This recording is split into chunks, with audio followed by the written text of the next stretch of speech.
Assalamualaikum warahmatullahi wabarakatuh. Di sini kelompok 9 yang beranggotakan Aditya Nata Prawira, Rahnan Lanjar, dan Sophia, yaitu saya sendiri, akan mempresentasikan hasil kerja kami. Sebelumnya, apa itu COVID dan COVID-5? COVID merupakan sebuah framework tata kelola TI dan alat pendukung yang akan membantu para manajemen tingkat atas di bidang TI untuk menjembatani kesenjangan antara kebutuhan kontrol, isu teknis, dan risiko bisnis. COVID memungkinkan pengembangan kebijakan yang jelas dan dapat diimplementasikan untuk mengontrol seluruh aspek yang berkaitan dengan teknologi informasi sebuah organisasi. Sedangkan COVID-5 adalah sebuah versi pembaruan yang menyatukan cara berpikir yang mutakhir di dalam teknik-teknik dan tata kelola TI perusahaan, menyediakan prinsip-prinsip, praktek-praktek, alat-alat analisa yang telah diterima secara umum untuk meningkatkan kepercayaan dan nilai sistem-sistem informasi. COVID-5 dibangun berdasarkan pengembangan dari COVID 4.1 dengan mengintegrasikan file IT dan RIS IT dari ISAKAL, ITIL, dan standar-standar yang relevan dari ISO. Selanjutnya ada tujuan pembahasan. Tujuan penelitian yang dilakukan adalah mengukur dan mengetahui tingkat kematangan teknologi informasi akademik yang diterapkan pada perguruan tinggi berdasarkan data yang diperoleh. Prinsip-prinsip COVID-5. Yang pertama ada meeting stakeholder needs atau memenuhi keinginan pemangku kepentingan.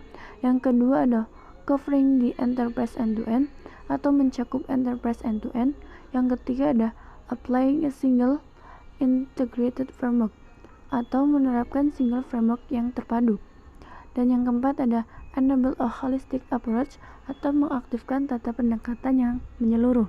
Yang terakhir yang kelima ada separating governance from management atau memisahkan tata kelola dan manajemen.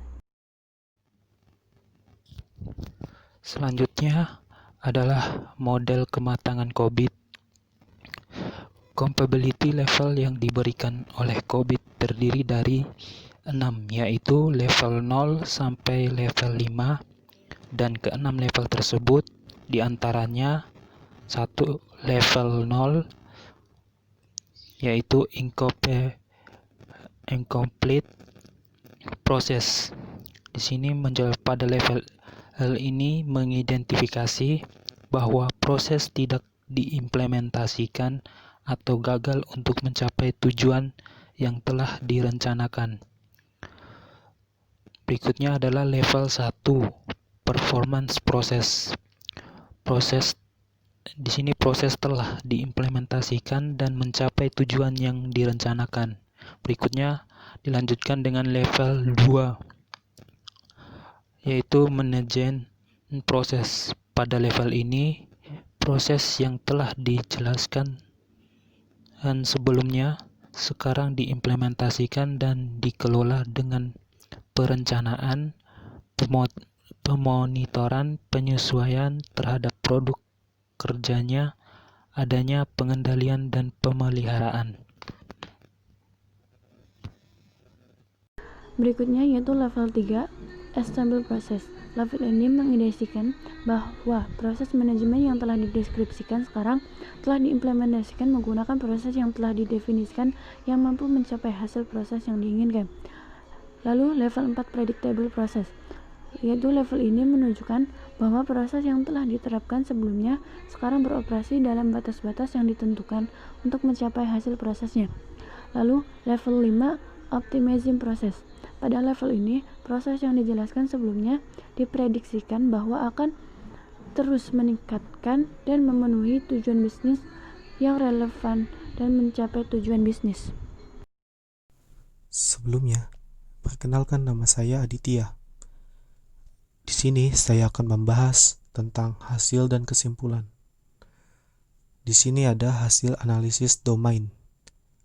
Dan yang pertama, Universitas XYZ perlu meningkatkan layanan yang berkaitan dengan adanya solusi untuk mengatasi masalah pada sistem seperti selalu menyediakan daftar solusi yang mungkin terjadi dan pernah terjadi sehingga ketika masalah tersebut muncul, sudah ada langkah penanganan yang harus dilakukan. Dan yang kedua, Universitas XYZ perlu melakukan peningkatan pemeliharaan fasilitas, baik software maupun hardware, yang menunjang kegiatan organisasi sehingga pelayanan yang diberikan dapat maksimal. Dan yang ketiga, alat bantu untuk memantau kinerja sistem juga perlu ditingkatkan sehingga pengguna dapat merasakan kinerja sistem yang optimal.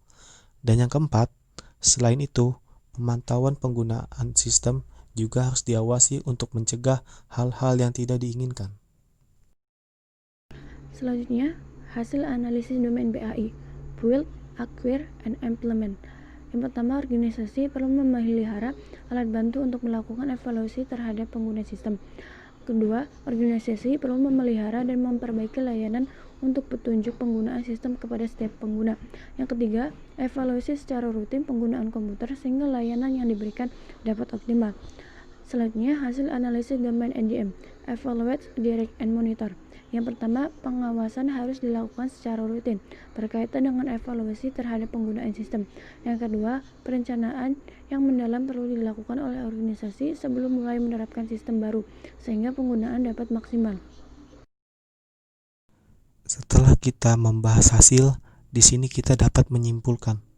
Berdasarkan penelitian yang telah dilakukan mengenai tingkat kematangan teknologi yang telah diterapkan di Universitas XYZ, secara keseluruhan, Universitas XYZ berada pada level 3 atau Established Process dari skala 5 menurut Cobit.